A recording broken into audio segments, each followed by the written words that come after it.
안녕하세요, 맨유튜브입니다. 오늘은 아스날과의 경기에서 교체 출전하면서 데뷔전을 치른 호일룬 선수의 경기를 조금 분석해보면서 앞으로 어떤 식으로 맨체스터 유나이티드에서 플레이하고 어떤 식으로 도움을 줄 수 있고 누구와 조합이 좋을 것 같은지 예상을 한번 해보겠습니다. 먼저 호일룬 선수는 일단 톱에서 뛰는 자원인 건 다들 아시죠? 그래서 맨체스터 유나이티드의 원톱의 자리를 아무래도 주전 혹은 꽤 많은 시간을 띄워주는 그런 선수로 활약할 가능성이 높고요. 일단 처음에 오자마자 볼 수 있었던 장면은 수비 가담이었습니다. 이 장면을 보게 되면은 비사카 선수가 터치라인 쪽에 빠져서 수비를 하면서 하프 스페이스에 공간이 있는 상황이었어요. 하프 스페이스에 있는 아스날 선수를 안토니 선수가 확실하게 내려와서 이제 수비 대응을 갖춘 모습이에요. 그리고 안토니 선수는 여기서 비사카 선수를 도우면서 앞쪽으로 붙게 돼요. 그래서 하프 스페이스에 있는 선수를 카세미루가 붙어주게 되죠. 그래서 이런 장면이 나오게 됩니다. 비사카와 안토니가 터치라인 쪽에 수비를 하고 있고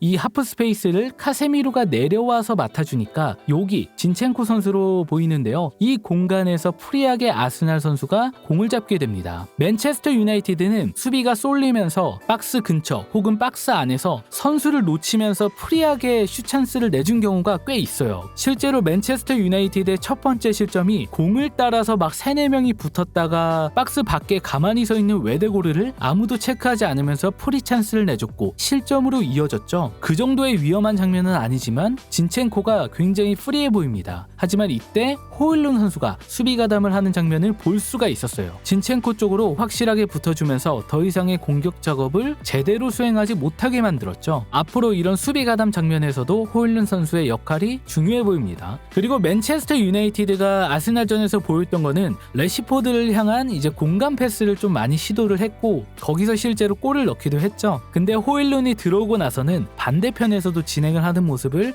볼 수 있었습니다. 호일룬 선수가 침투를 하면서 오른쪽 뒷공간으로도 롱패스를 시원시원하게 찌르기 시작했어요. 공을 따내지는 못했지만 빠른 스피드, 몸싸움도 굉장히 강한 모습을 보이면서 센터백에게 부담을 줬고 아스날이 뒤로 약간 물르게 되는 그런 상황을 만들었는데 여기서 중요한 거는 공을 따내지 못해도 이런 상황에서 래시포드랑 브루노 페르난데스가 2차 압박을 바로 같이 가하면서 라이스를 이제 사냥하는 모습을 보여줬어요. 실제로 라이스는 앞으로 패스를 못하고 뒤로 돌리게 되었고 결국에는 센터백이 밖으로 공을 차면서 터치라인을 넘어가서 맨유의 공이 되었죠. 그리고 이어지는 장면인데 맨유의 스로인이 사실은 롱 스로인이 주어지면서 바로 한 번에 원톱에게 이어지는 경우는 거의 없었습니다. 호일룬은 그 역할을 부여받은 것 같아요. 이제 호일룬에게 바로 던져주고 계속해서 센터백과 1대1 경합을 하면서 수비에 대한 부담을 줍니다. 굉장히 쓰임새가 다양하다라고 생각이 들었어요. 그리고 호일룬 선수는 오프 더 볼 가져가는 거를 게을리하지 않는 것처럼 보입니다. 얼리 크로스를 올리거나 박스 안으로 패스를 갈 때 계속해서 오프 더 볼을 부지런하게 가져가주면서 센터백을 계속 끌고 오는 그런 모습을 볼 수가 있었습니다.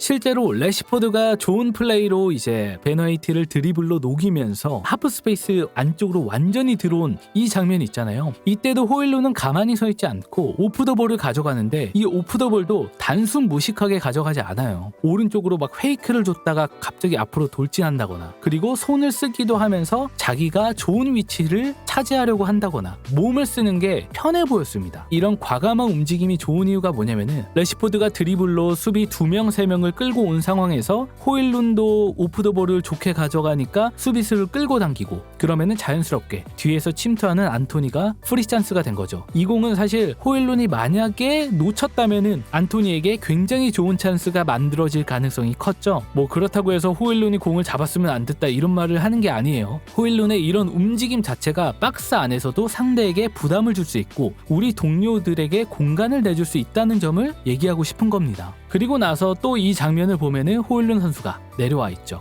카세미로부터 많은 선수들이 지금 수비가 이쪽으로 쏠렸기 때문에 호일룬 선수가 내려와서 공간을 채워주는 느낌이에요. 강하게 압박하지 않아도 여기에 서 있는 것만으로도 아스날은 이쪽 패스길을 보는 게 부담스러워진다는 거죠. 그리고 계속해서 나와요. 경합할 때 손을 쓰면서 자기가 좋은 위치를 차지하려고 하고 덩치도 있는데 밸런스도 괜찮아 보이니까 센터백이 쉽게 호일룬을 무너뜨리지 못합니다. 이 장면은 아주 좋은 게 호일룬 선수가 이 공을 소유해서 돌려서 부페에게 건네줘요. 굉장히 좋은 장면이거든요. 73분 이제 30초 정도인데 그때부터 쭉 보면은 호일룬 선수가 손을 쓰고 자리를 차지한 다음에 공을 소유한 다음에 부페에게 건네줍니다. 그리고 부페가 공을 받은 이후에 어떻게 하죠? 레시포드에게 바로 벌려줍니다. 이런 플레이가 조금 더 잘 만들어지면 어떻게 되냐? 레시포드가 여기 있는 게 아니고 호일룬이 경합을 할 때부터 레시포드가 끌 라인에 서서 침투각을 바로 보고 브루노에게 이 정도 각을 주면은 언제든지 찔러줄 수 있는 거예요.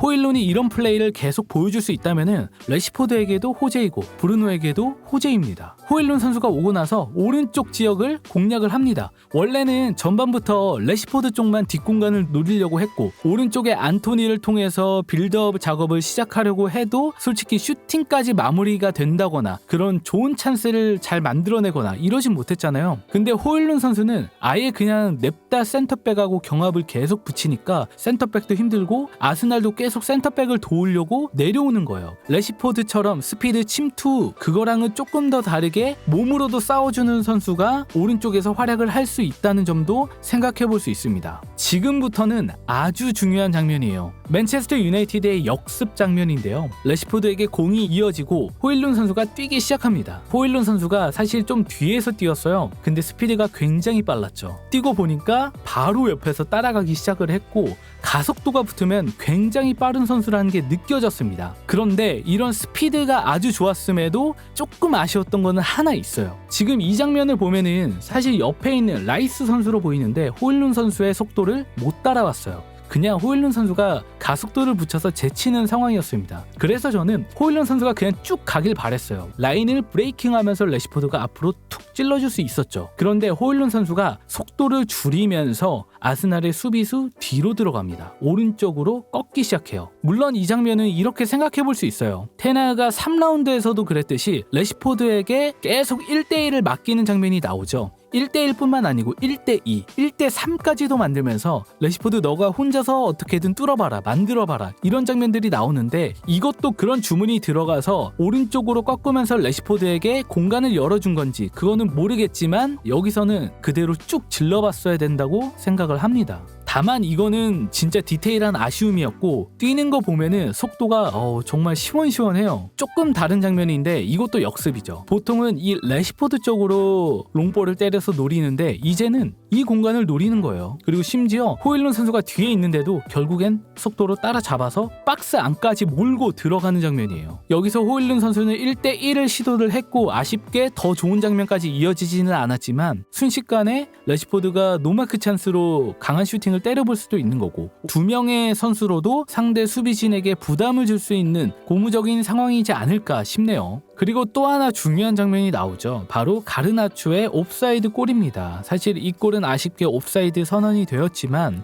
호일룬 선수의 역할이 굉장히 이것도 뛰어났어요. 아까 우리가 봤던 장면이 있죠. 포스트 플레이를 해서 부페에게 건네주고 부페가 방향 전환을 해준 거. 이거는 그거랑은 좀 다르지만 호일룬 선수가 어쨌든 중간다리 역할을 해주면서 팀이 찬스를 만들어내는 장면을 유도했다는 거죠. 여기서 호일룬 선수가 이 공을 내려와서 받아주면서 백키를 줍니다. 정말 센스 있는 장면이었고 사실 베오르스트를 임대로 데려왔을 때 베오르스트 덩치도 있고 포스트 플레이만 해주면은 괜찮겠다 했는데 베오르스트는 포스트 플레이가 덩치에 비해서는 좋지 않았죠. 그리고 스피드도 현저히 떨어졌고 더군다나 플러스 발밑이 아주 좋지 않았습니다. 뭐 보통도 아니었죠. 좋지 않았어요. 그래서 호일룬처럼 이런 센스 있는 플레이를 쉽게 하지 못했어요. 근데 호일룬 선수는 아스날전에서 데뷔전을 치르면서 몇십 분 만에 이런 장면들을 계속 보여줬습니다. 카세미루에게 백힐로 건네주고 카세미루가 가르나초에게 찔러주면서 1대1 찬스를 바로 만들어줬죠. 이런 패턴 플레이가 많아지면 많아질수록 원래는 레시포드 하나였는데 호일룬까지 생기면서 그 주위의 선수들까지 더 무서워지는 역습을 진행할 수 있다는 겁니다.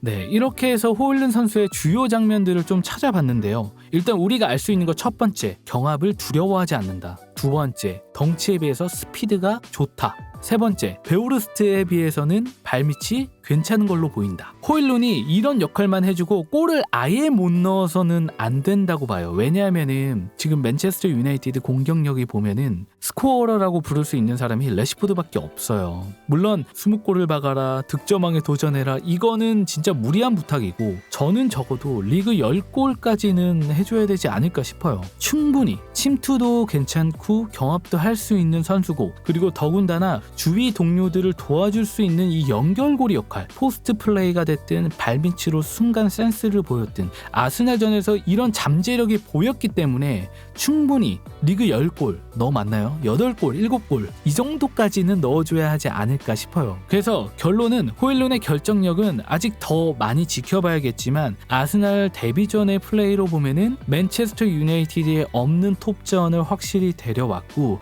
어떤 점에서 팀에 도움이 될 건지 그림이 그려진다라는 거죠. 호일룬 선수가 앞으로 맨유를 잘 이끌길 바라면서 영상을 마치겠습니다.